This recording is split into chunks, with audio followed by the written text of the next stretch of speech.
You are listening to part 65 of our series, 7 Medicines, The Wise Woman Way, with Susan Wade at Time Monk Radio. Hello, Susan, and welcome to Time Monk Radio. Hi, Jim and I am always so at home here at Time Monk Radio and with you. And very excited to be continuing our exploration of the 7 medicines, and especially our exploration of pharmaceutical medicine. I continue to be both amazed and horrified by what I'm finding out as I am treading so closely into the world of drugs, a world that I had actually kept myself pretty far apart from for more than 50 years. So it's an interesting field to look at. And this month and next month, we are going to be looking at problems that range from I'm really annoyed because my nose is dripping to I just got stung by a bee and I'm going to die in 2 minutes. And all of these problems could go under the rubric of allergies. And when we're talking about allergies, we throw into the tub with allergies asthma and colds because the symptomology of these things is pretty much the same. So we're going to use pretty much the same kinds of drugs to deal with these problems. We're going to use antihistamines. We're going to use decongestants. And we're going to use steroids. And these are very well-selling categories of drugs. There are hundreds, if not thousands, of antihistamines, decongestants available over the counter, and at least that many more available by prescription. Steroids, especially corticosteroids, are also available over the counter in creams and a variety of other forms. And heavier duty corticosteroids and anabolic steroids are also pretty easily available. I was shocked when I asked the internet, could you please tell me, something about steroids? And the very first thing that came up was how to buy black market steroids on Amazon. Oh, my goodness. Yeah, I'm like, okay. But we'll be getting to that next month. This month, we're going to deal with things that you're not going to get black market on Amazon. That's funny. The antihistamines and the decongestants. And we're going to look at the kinds of antihistamines that are available, what differentiates them, what are the problems with those, and then both herbal antihistamines and natural antihistamines. And I separate them because, of course, as an herbalist, I'm more interested in the herbs and less interested in the, you can take quercetin or you can take, this supplement. But those are nonetheless natural alternatives to drug antihistamines. We all know what the symptoms of hay fever are. Your nose runs, your eyes get red, and they run, and you sneeze. And these symptoms are basically the things that are caused by the release of histamine into the system. Since we're going to be talking about asthma and allergies and histamine reactions, basically, we also need to know about histamines. Let's start, however, with some facts, and these pretty up-to-date facts. They were vetted by a medical team in 2015. 1 in 5 people in the United States, 20% of the population, has allergy or asthma symptoms in any given year. We begin to see why antihistamines and decongestants are such good selling drugs. 55% of the U.S. population tests positive to 1 or more allergens. And that is a number that has been growing. And we've actually mentioned it here and there as we've talked over the years here on Time Monk, that the number of people with actual allergies and sensitivities to a variety of things does seem to be increasing. Allergies are now the 5th leading chronic disease in the United States, and they cost the healthcare system and business in the U.S. about $8 billion every year. More than 4 million workdays are lost each year as a result of hay fever, not other allergies, just hay fever. And speaking of hay fever, the ragweed pollen season has increased by 4 weeks in the last 15 years. In other words, from the year 2000 until the year 2015, the average amount of time that the ragweed is blooming has increased by 4 weeks. That's a long extenuation.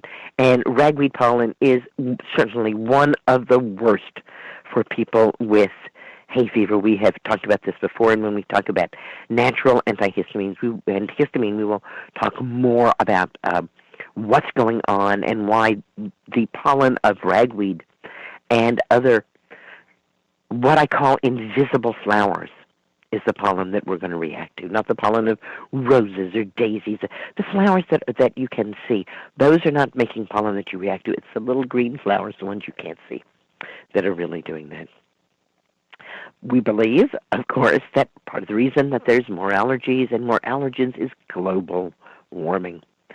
Odds that a child with one allergic parent will develop allergies are about a third. About a third of children with one allergic parent are going to be allergic themselves. But if the child has 2 allergic parents, closer to 3/4 of them are going to develop allergies. There are 30,000 emergency room visits in the United States caused by food allergies on a yearly basis. And 15% of people in the United States earnestly and completely believe that they have a food allergy. And again, we've talked about some of these things on our time together here at Time Monk. We've talked about this belief that people have that they are allergic to milk or allergic to lactose. And I have mentioned the scientist in Boston who spent his life looking for a single person who's allergic to lactose and has yet to find that person, and people who believe that they're allergic to gluten. There certainly are situations in which people do have actual allergies, but that turns out to be only 3% of the population actually has a food allergy. Another possible reason for allergies is that most Americans now spend 90% of their time inside. When I read that, I thought, surely that must be a typo. And then I started to think about it, and I thought, it's probably true. People wake up in a house, they get in a car, they drive to work, they work inside, they get in their car, they drive home, and they're in their house. And, perhaps somebody makes a special effort to go out and go to a park during their lunch break, or to go outside and do outside activities after work.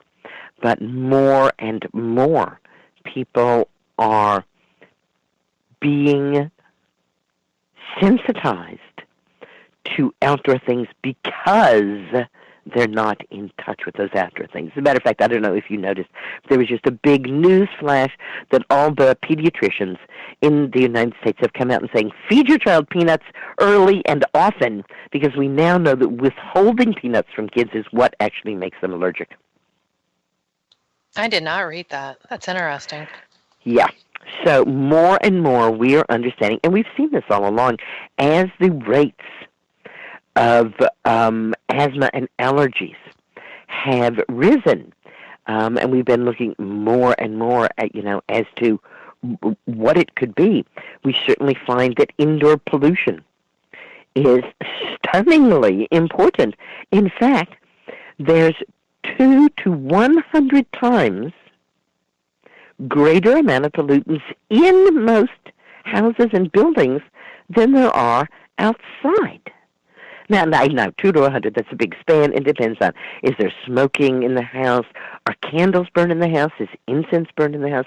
I'm a big candle and incense burner until I learned that people who burn candles and incense have the same rate of lung cancer as people who smoke cigarettes. Those are indoor pollutants. They put particulate matter into the air. So now I generally limit my candle burning, and if I want to burn incense, it's not in the room where I'm sitting. Over 1/3 of U.S. households currently have a dog, or 2 or 3.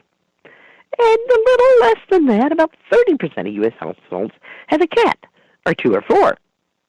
However, 100% of U.S. homes have detectable levels of dog and cat dander. And I suspect that everybody knows that it's not the dog or the cat that people are really allergic to. It's the dander of the dog or the cat. As a matter of fact, I had a friend who was very bothered by the dander of cats, and she got a furless cat so it wouldn't have dander. That's a great idea. They're just not as cuddly looking. No, they're not. No, they're rather stark looking, but at least she had a cat, and she was happy about that. Yes. Right. About 8% of the people in the United States, about 1 out of 12 people in the United States, is currently dealing with asthma. And in the first decade of the 21st century, asthma rates increased by 50% among black children. That's a huge increase. Rates increased across the board for everybody, but especially among black children. We're still not exactly sure why. 44% of the people hospitalized in asthma attacks are children. And part of the problem here is that one of the primary things used to stop an asthma attack is a steroid inhaler. And next month we will be getting down with steroids and looking at problems with steroids, and we will see that those problems are especially problematic when it comes to children. There were close to 4,000 deaths from asthma in the past year, and asthma cost us $56 billion in healthcare, lost workdays, and early deaths. Let's go back. Allergies cost $8 billion, and asthma cost $56 billion. Whew.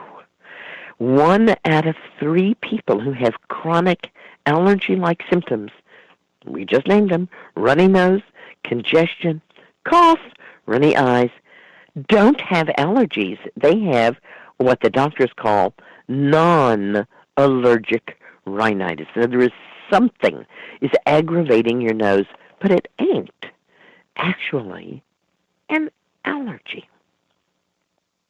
It will not surprise you to find that U.S. and international pharmaceutical companies earn billions of dollars every year selling remedies for allergies and asthma. Nasonex, which is a corticosteroid nasal spray, sold $1 billion worth of product in 2007 and $1.2 billion in 2008. If it's going up that fast, we had 7 more years to add that. That's probably over $2 billion a year now. Flonase and Veramist, also used to stop runny noses, only sold $332 million in 2009. But Claritin brought in $425 million from prescriptions and another $405 million from over-the-counter sales. And prescription sales of Clarinex were $790 million in 2008. And in 2009, Allegra in Europe pulled in 731 million euros. But these figures pale in comparison to Singulair. And Singulair is a very interesting class of antihistamine, and I will talk much more about it. It's a leukotriene inhibitor. And the sales in 2009 were $4.5 billion. Wow. All right. Antihistamines. Histamine reactions. What are we talking about here? Histamine is an organic nitrogenous compound which increases the permeability of the capillaries to white blood cells and some proteins. All right. What did I just say? I just said that histamine is a product that's made by your body, and it's nitrogenous. It's like a protein. It's a very simple class of substance. And what it does is it opens up the capillaries and allows more white blood cells and some proteins in the blood to move more freely back and forth in and out of the capillaries. This enables lots of protective cells, like white blood cells, to get in and to engage with pathogens. If the pathogens are outside the capillary, say, for instance, we've been bitten by a snake or stung by a bee, that's not an IV injection. That's not in the bloodstream. That's in the tissues outside. So the histamine opens up the capillaries, and the white blood cells that are in the capillaries can flow into the surrounding tissue and get at that stuff and really take care of it. And if it's in the blood vessels, then histamine opens up the blood vessels and allows more things to go in there to counter that. However, there's a drawback. If we think about this, when those capillaries are open and more things are flowing in and out of them, what that is actually called is inflammation. Right? Yes. When, say, we're at the gym and doing some weighted exercise with your arm, if your arm is bare, after 10 or 15 reps with the weight, if you look, you will be able to see a flush of color coming into the muscles because that weight-bearing exercise is going to release a tiny amount of histamine, which is going to open up those capillaries, and you're going to see that redness on your skin. And that's part of why you're doing the exercise, because that's going to get more good stuff to your muscles and everything where you need it. However, a histamine reaction can get a little derailed, and it can be too much of a good thing. Histamine is a key player in local immune response, but it also has important effects in our gut, and it acts as a neurotransmitter in the brain. Remember I said that histamine is a rather simple compound. And what that means is that it's very easily absorbed by a variety of different tissues in the body. It's not a highly specialized substance. It's a substance made by our bodies that can be taken up by virtually any tissue in the body. Histamine is actually generated by granules that are in mast cells and special white blood cells called basophils and eosinophils. Mast cells are especially numerous at places where it's really easy to get injured. So we think about that. That's like the far reaches of the body, right? The fingertips and the hands, the toes and the feet, the nose, the mouth. internal body surfaces like the gut and the lungs and, of course, all of the blood vessels. Those are the places where we can get injured, and there's a lot of mast cells at those places. There are granular structures in those mast cells that can create histamines. The mast cells are sensitized by IgE antibodies, which attach to them. So here's the mast cell.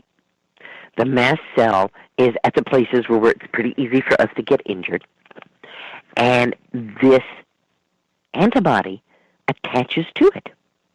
When an allergen comes in, whether it's a snake bite, insect sting, pollen coming in, the allergen binds to that IgE antibody, and that's kind of like a mousetrap.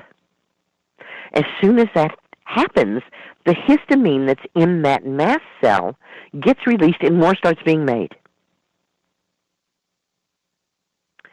So that IgE antibody is very important, and we can also understand from that how it is that histamine is part of the immune system and how an allergic or an asthmatic reaction to something is an immune response. It's an immune response that basically is there for our health and protection, but as I said, can fairly easily in some people run amok.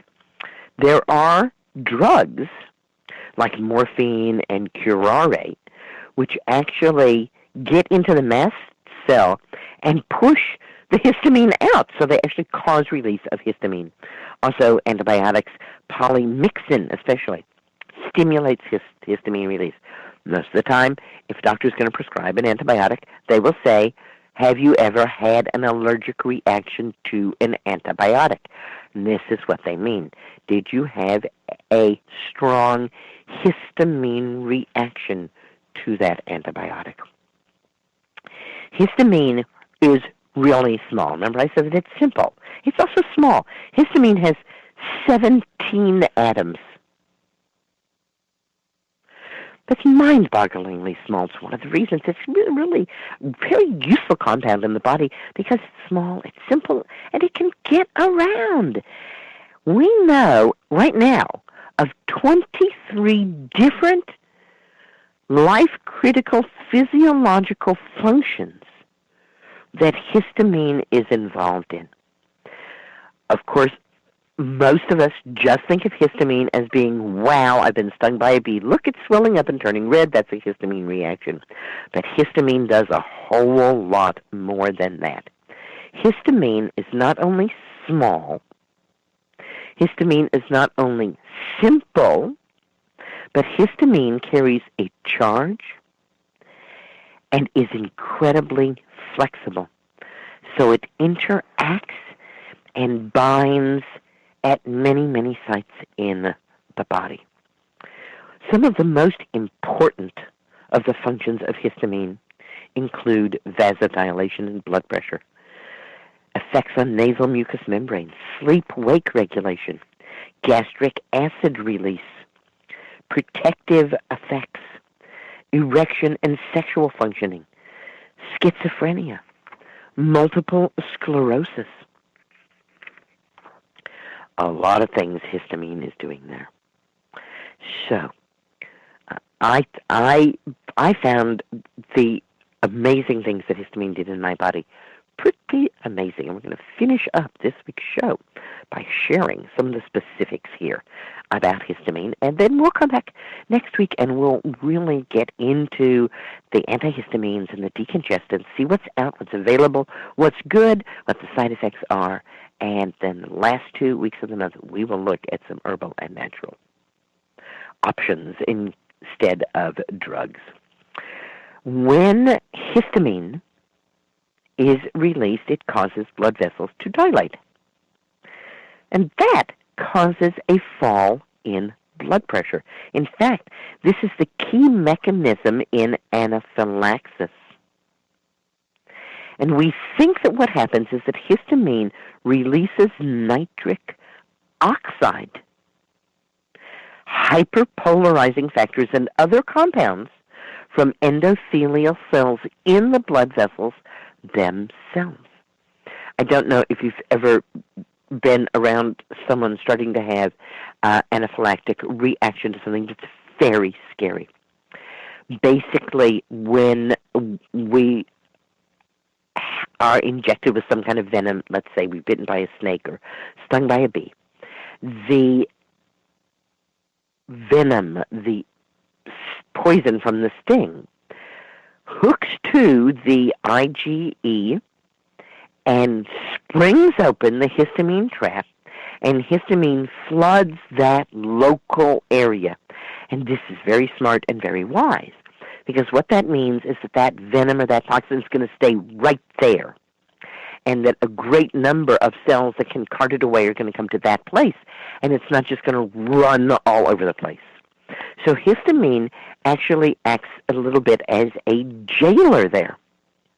But when that histamine reaction extends beyond the tissues where the affront has caused, for instance, if it's a reaction to a pollen, then very, very quickly, histamine that is stored in cells all over the body is released. It causes a severe drop in blood pressure, and it also prevents breathing. The person rapidly turns blue and dies. It's a serious and life-threatening problem. However, it also means that we can't just get rid of histamine, because histamine is what keeps our blood pressure healthy. And of course, there are blood pressure effects when we take antihistamines. The increased vascular permeability also causes fluid to escape from capillaries into the tissues, and that means a runny nose and watery eyes. When allergens bind to IgE-loaded mast cells in the nasal cavity's mucous membranes, the result is achoo, achoo, achoo. It's a sensory neural stimulation and a hypersecretion from the nose due to histamine, and this can be followed, of course, by nasal congestion. So once again, we don't want to get rid of all the histamine in our body, or we couldn't regulate what goes on with the mucous surfaces and the mucus in our nose, which again is one of the most critically important things in keeping us healthy, because we are breathing in all kinds of, let's not even go there, viruses and bacteria all of the time, and it's that mucus in our nose that captures them and keeps us from getting sick. Histamine neurons increase wakefulness and prevent sleep. However, antihistamines can cross the blood-brain barrier and produce drowsiness. Newer antihistamines have been developed that are less likely to cause sedation, but I have talked to people who say, yeah, I find that an antihistamine is a great way to go to sleep because it makes me so sleepy. It does, however, lead to people going to sleep when they shouldn't be going to sleep. And this is your classic, if you take this antihistamine, don't drive, don't operate heavy machinery, because you might fall asleep when you don't want to. There are special cells within the gastric glands of the stomach that release histamine that stimulates nearby cells to uptake carbon dioxide and water from the blood and then convert that to carbonic acid, which dissociates into hydrogen and bicarbonate ions, and those bicarbonate ions diffuse back through the stomach membrane and into the bloodstream. This is a very interesting process, and we are also going to be talking eventually about acid blockers. and what happens when we take acid blockers. And it was fascinating to me that it is linked in to what's happening with histamine in our body. So these are just 4 of the 8 fascinating processes to me that histamine is involved in, and we have come to the last of our show, so we will have to return next week and talk a little bit more about histamine before we get into antihistamines. Jim and I, it is always a pleasure to be with you. Thank you, Susan. It's our pleasure as well. And this concludes part 65 of our series, The 7 Medicines the Wise Woman Way, with Susan Weed at Time Monk Radio.